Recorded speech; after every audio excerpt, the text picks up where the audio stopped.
Buenas noches y bienvenidos a Las Cosas Como Son. Hoy es el Día de la Medicina Peruana. Como un homenaje al sacrificio de Daniel Alcides Carrión, nosotros queremos expresar nuestro saludo sincero a los médicos que constituyen la primera línea de la lucha contra el COVID y que han, por eso, tenido que hacer un sacrificio considerable.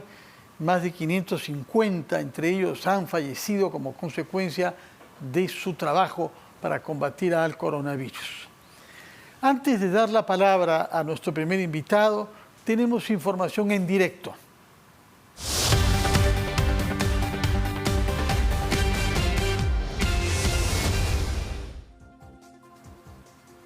Los dejo con nuestro compañero Edgardo Reto, que está siguiendo las actividades del ministro de Comercio Exterior y de Turismo, Roberto Sánchez, en vísperas de un fin de semana largo.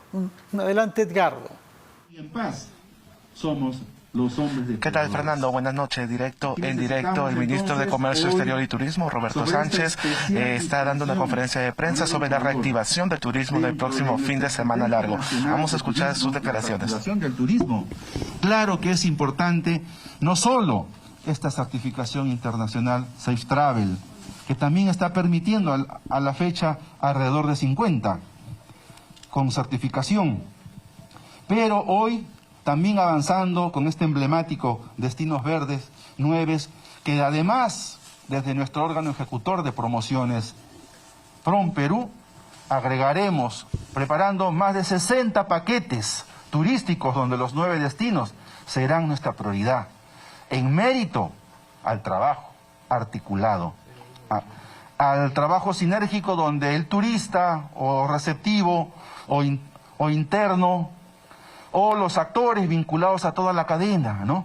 El que nos traslada con seguridad, al que nos acoge, ¿no?, en un hospedaje, a un guía que nos acompaña con su expertise, y una comunidad que nos recibe afectuosamente también para sentir que los activos y la utilidad no solamente son recursos económicos, sino respeto, fraternidad, amistad, empatía, porque esa es la experiencia que se lleva alguien que hace destino turístico.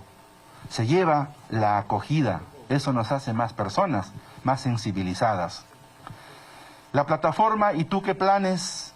Es nuestro instrumento que va a permitir ponerle prioridad a estos destinos. Desde el MINCETUR y desde nuestro plan COPESCO vamos a también idear de qué manera acompañamos con inversiones en estos destinos, porque sí se necesita poner siempre un añadido, de tal manera que la experiencia de concebir y aprender cómo la vida allí se multiplicaba, sea también acompañada por un gobierno que apuesta por la gente, por la comunidad, por el cuidado a nuestra naturaleza. En ese sentido, es un honor para nosotros como país saber que en América Latina el Perú tiene la delantera en este trabajo articulado de comunidad, autoridad y gobierno. Señorita representante de la organización Green Destination. En las declaraciones del ministro de Comercio Exterior y Turismo, Roberto Sánchez, quien también anunció que 9 destinos turísticos de nuestro país han sido considerados en la importante lista del top 100 de destinos sostenibles. En directo, RPP Noticias. Muchas gracias, Edgardo Reto, por permitirnos escuchar las palabras pronunciadas por el ministro de Comercio Exterior y de Turismo, anticipando lo que va a ser este fin de semana largo, puesto que el viernes es día feriado. Ahora sí, vamos con nuestra primera invitada, que es la presidenta de la Comisión de Constitución y de Reglamento del Congreso de la República, señora Patricia Juárez. Muy buenas noches, señora Juárez. Buenas noches. ¿Cómo está, señor Carvalho? Gusto de recibirla. El día de hoy ha sesionado la comisión que usted preside y han elaborado un dictamen que hace algunas precisiones al procedimiento de la cuestión de confianza. Cuéntenos, por favor, qué es lo que se ha aprobado hoy y qué relación guarda con la ley que está en espera de aprobación o de observación de la parte del presidente de la República? Bueno, el día de hoy hemos tratado varios proyectos de ley, del 48, 55 y 184, en donde hemos modificado o hecho algunas precisiones respecto a la Ley Orgánica del Poder Ejecutivo para fortalecer las capacidades de gestión de los ministros de Estado. Este predictamen ha sido aprobado con 13 votos a favor y 4 votos en contra. Y en este dictamen que hemos aprobado recogemos los artículos constitucionales referidos a los impedimentos para ser ministros de Estado y también todos aquellos impedimentos para ser funcionario público que resulta aplicable también a los ministros. La Constitución actualmente establece que para ser ministro de Estado se requiere ser peruano de nacimiento, ciudadano en ejercicio y haber cumplido 25 años de edad. Asimismo, la Constitución en su artículo 39A señala que no pueden asumir función pública los sentenciados en primera instancia por cualquier delito doloso. ¿Qué es lo que hemos incluido nosotros? Que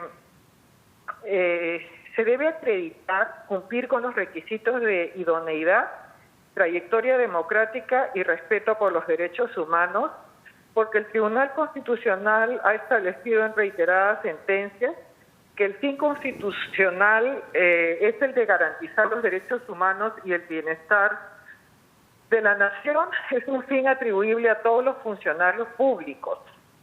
Y en lo que corresponde a la cuestión de confianza, como hemos tocado los aspectos referidos a la Ley Orgánica del Poder Ejecutivo, ahí se ha precisado que al momento de la presentación por parte del Ejecutivo, del presidente del Consejo de Ministros, se debe alcanzar el acta del acuerdo respectivo en donde conste que efectivamente el Consejo de Ministros hace cuestión de confianza por determinada política de gobierno, en atención a que el artículo 15 de la Ley Orgánica del Poder Ejecutivo establece que todos los acuerdos de los ministros deben constar en un acta, y especialmente, mire, de manera coincidente, lo hemos visto el día de hoy, en donde, por ejemplo, el ministro de Justicia señala que hay una decisión respecto a no hacer cuestión de confianza y, sin embargo, la ministra de Inclusión Social señala que eso no se ha descartado. Es decir, que hay un desacuerdo de parte del Consejo de Ministros, en el Consejo de Ministros, y la Constitución establece que el presidente del Consejo de Ministros hace cuestión de confianza respecto del Consejo, el artículo 133 de la Constitución Política. Bueno, si es que le he comprendido bien... De esta manera, dice: el presidente del Consejo de Ministros puede plantear ante el Congreso una... ¿Aló? ¿Sí? Sí, adelante, adelante. Perdí por un instante el audio, pero creo que lo hemos recuperado. Sí, le señalaba que el artículo 133 señala que el presidente del Consejo de Ministros hace cuestión de confianza a nombre del Consejo, no lo hace de manera unilateral, no lo hace sin haber acordado en el Consejo de Ministros, y eso de acuerdo a la disposición de la Ley Orgánica del Poder Ejecutivo que el día de hoy hemos regulado, efectivamente debe constar en un acta que se debe alcanzar al momento de solicitar la confianza. De manera que, si le he comprendido bien, lo que han aprobado ustedes hoy en la Comisión de Constitución que usted preside son dos cosas diferentes. Una es precisar los requisitos para ser ministro e introducir en particular ahí el concepto de idoneidad. Y el otro tema es la exigencia que para plantear una cuestión de confianza se presente un acta con el respaldo unánime de los ministros, de manera que el primer ministro presente la cuestión de confianza en nombre de todos los ministros de su gabinete. Así es. De acuerdo. Así es, porque el artículo 133 de la Constitución lo señala de esa manera, que el presidente del Consejo de Ministros presenta la confianza a nombre del Consejo. Entonces, como existe Por ejemplo, lo ocurrido el día de hoy, esas discrepancias, entonces es importante que eso conste en un acuerdo, no sé si unánime, pero sí por mayoría del Consejo de Ministros. De acuerdo. En un acta, ¿no? Pero se trata de una precisión a un texto constitucional, de una interpretación. ¿Cómo diría usted qué cosa es lo que han hecho ustedes en el Congreso hoy respecto de la Constitución misma? Nosotros lo que hemos hecho es normar en la Ley Orgánica del Poder Ejecutivo la forma como el Ejecutivo debe llevar a cabo este procedimiento de cuestión de confianza. No es una modificación a la Constitución, sino simplemente es señalar qué es lo que debe hacer el Poder Ejecutivo para cumplir con la presentación de este trámite que se tiene que hacer, ¿no? De acuerdo. ¿Y qué relación guarda este dictamen que han aprobado ustedes con la ley autógrafa que el presidente de la República tiene desde el 17 de septiembre y sobre el que tiene que pronunciarse a más tardar el jueves próximo, es decir, 15 días útiles después de su recepción? Claro, en ese caso lo que se ha regulado a través de esta norma de desarrollo constitucional es cuáles son los casos en los que el presidente del Consejo de Ministros puede hacer cuestión de confianza y cuáles son los casos en los que no se puede hacer, todo derivado de la interpretación sistemática de la Constitución y de las sentencias del Tribunal Constitucional. Ahí lo que se ha precisado en estas normas de desarrollo constitucional se puede hacer cuestión de confianza sobre... Disculpe, señora Juárez, estamos teniendo algunas dificultades, algunas interferencias con el audio. No sé si tiene que ver con alguna situación que usted esté viviendo en el espacio donde se autónomos y que no puede existir la denegatoria fáctica, ¿no? Que es un hecho que el Tribunal Constitucional también lo ha, digamos, señalado así. Esta es una norma de desarrollo constitucional. Acá lo que se ha tocado es unas modificaciones o unas precisiones a la Ley Orgánica del Poder Ejecutivo. Es más, tenemos otro proyecto de ley para regular la cuestión de confianza respecto al procedimiento que se puede hacer también en el reglamento del Congreso, ¿no? Porque esa es una norma que tiene, digamos, otro tipo de esencia y que también ahí lo que se va a regular es las causales de procedencia o improcedencia de una cuestión de confianza. Algunos constitucionalistas piensan que esta es una ley que puede ser anulada por el Tribunal Constitucional en la medida de que ustedes están interpretando la Constitución. ¿Qué cosa respondería a quienes señalan este riesgo? Bueno, de que el Congreso de la República es un intérprete de la Constitución. Nosotros hacemos normas de desarrollo constitucional y hacemos efectivamente leyes ordinarias que finalmente siempre tienen el marco constitucional y siempre son normas que desarrollan dentro de la esencia, digamos, dentro del marco constitucional, las normas que correspondan para el mejor funcionamiento del Estado o para legislar las relaciones entre el Ejecutivo y el Legislativo, ¿no? Que es el caso. Pero, ¿y qué decir si este gobierno u otro, para defender a un ministro, que es la intención explícita, porque estamos ante la inminencia de una censura del señor Maraví, pongámonos en el contexto, ¿no es cierto? Si es que el gobierno formula la cuestión de confianza en defensa de ese ministro, definiendo su permanencia como una exigencia de su política general, porque nadie podrá oponerse a que la cuestión de confianza se aplica a cuestiones de política general. ¿Cómo hace el distingo entre lo que es política general y no lo es para que la cuestión de confianza se aplique? Bueno, por el solo hecho de remitirnos al pliego interpelatorio. En el pliego interpelatorio lo que se ha tratado es respecto a la idoneidad del ministro y no se ha tratado aspectos vinculados a su política sectorial en el Ministerio de Trabajo. Y las cuestiones de confianza se plantean sobre aspectos que tienen que ver con la concreción de las políticas de gobierno, que sean importantísimas para el desarrollo. Entonces, yo creo que en ese sentido el interponer una cuestión de confianza para la protección de la estabilidad laboral del ministro Maraví no creo que tenga realmente la posibilidad de ser admitida. ¿Y qué nos dicen los antecedentes? Porque algunos invocan el caso del ex primer ministro Fernando Zavala y la ministra de Educación de la época, Marilú Martens. ¿Haya usted que la comparación es pertinente o no?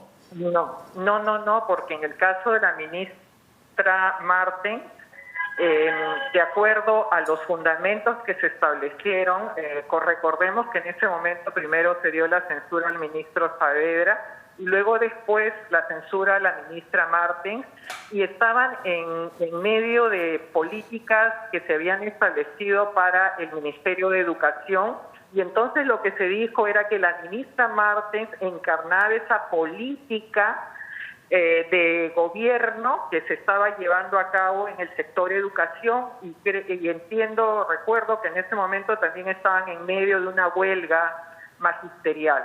Entonces, la situación es absolutamente diferente al ministro Maraví.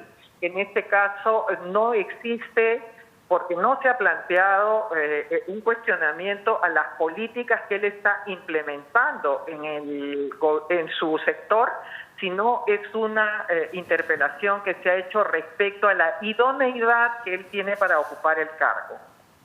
Con lo que regresamos al otro tema de la jornada, hemos priorizado el tema de la cuestión de confianza, que es políticamente muy importante, pero el otro tema es la introducción de la exigencia de idoneidad para que el presidente de la República pueda escoger a sus ministros. ¿Usted piensa que esta falta de idoneidad queda patente en el nombramiento de algunos ministros que han sido escogidos por el presidente actual?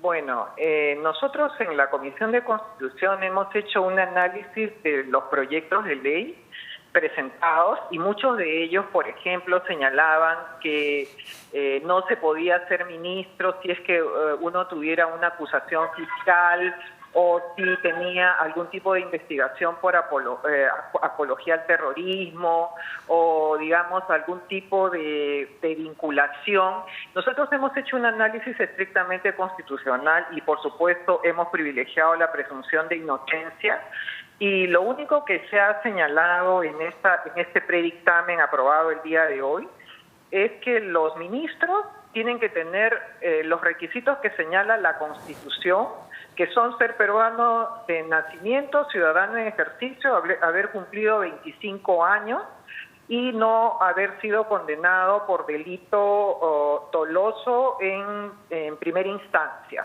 Eso es lo que señala la Constitución. A eso, simplemente lo que se le ha agregado es que el ministro debe tener la idoneidad para ejercer el cargo. La idoneidad está regulada en el Código de Ética de la Función Pública, al que estamos obligados todos los servidores del Estado. Que tenga una trayectoria democrática intachable, que eso nadie puede cuestionar que deba ser así, y que tenga un profundo respeto o un respeto, digamos, a los derechos humanos.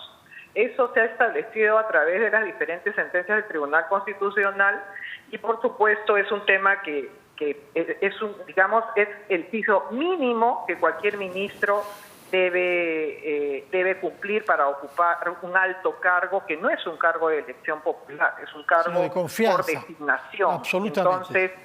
Entonces, esto es lo que nosotros hemos precisado ahora, y también hemos señalado los impedimentos para ejercer el cargo, que efectivamente, como le he mencionado, es tener esta sentencia condenatoria, estar inhabilitado por mandato judicial, porque por supuesto si alguien es condenado e inhabilitado para el ejercicio de la función pública, no puede ser ministro de Estado, y haber sido destituido de la administración pública, ¿no? Que también es un requisito, digamos, mejor dicho, es un impedimento que hace que ninguna persona pueda acceder a ningún cargo en la administración pública. Hemos respetado estrictamente la presunción de inocencia y creemos que, digamos, esto debería de ser valorado como aquello mínimo que debe cumplir un funcionario público, especialmente un ministro de Estado que va a manejar recursos, va a ser titular de un pliego, y hay